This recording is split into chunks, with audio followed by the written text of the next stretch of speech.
Hello, welcome back to Babu's Cooking Channel once again. ఈరోజు recipe సోయాబీన్తో వడలు. అదిరిపోయిందండి, taste అయితే సూపర్గా ఉంది. కావాల్సిన పదార్థాలు ఒకసారి చూసేసుకున్నాం. కొత్తిమీర, 2 ఎర్రగడ్డల తురుము, 2 రిబ్బలు కరివేపాకు. సో ఈ 3 పెట్టేసుకుందామండి. సో ఆల్రెడీ సోయాబీన్ని ఒక 4 అవర్స్ నీళ్ళలో నానపెట్టేసి గ్రైండ్ చేసేటప్పుడు 2 పచ్చిమిర్చిలు, 1 ఇంచ్ అల్లం వేసుకొని గ్రైండ్ చేసుకున్నామండి. సో ఆ మిక్చర్ని ఈ ఉల్లిపాయలు, కొత్తిమీర తురుము, కరివేపాకు యాడ్ చేసేసుకొని బాగా కలిపేసుకున్నామండి. ఉప్పు, కొంచెం కొద్దిగా వంట సోడా వేసుకున్నామండి. కలిపేసుకొని ఆయిల్ పెట్టేసుకొని ఒక చిన్న ఆకు తెచ్చేసుకొని వాటర్ కానీ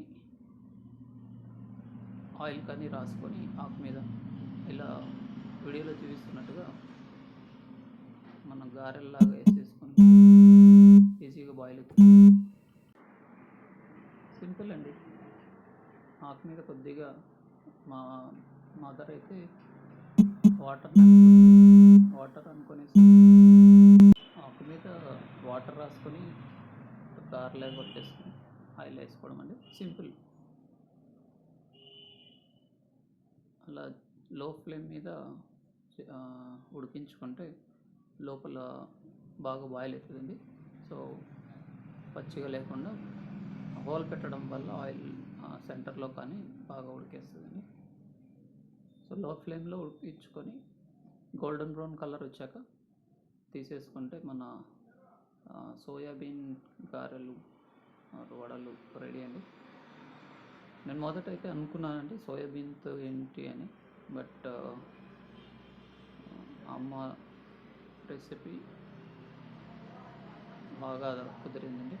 తినడానికైతే బాగా టేస్టీగా, మనకి అలసంద వడలు ఎలాగైతే టేస్ట్ అనిపిస్తుందో అచ్చం అలాగే సేమ్ టేస్ట్ వచ్చింది.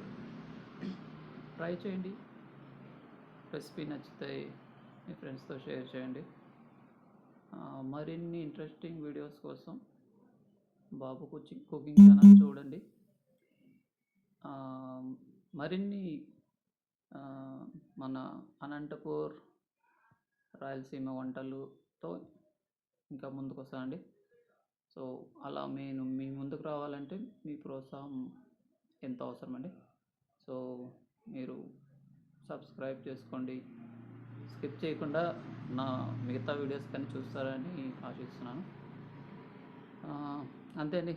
ఆల్మోస్ట్ గోల్డెన్ బ్రౌన్ వచ్చేసాయి.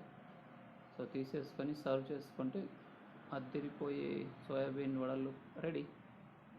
టేస్ట్ అయితే అదిరిపోయిందండి. ట్రై చేయండి, కామెంట్ చేయండి మీకు టేస్ట్ ఎలా నచ్చిందో.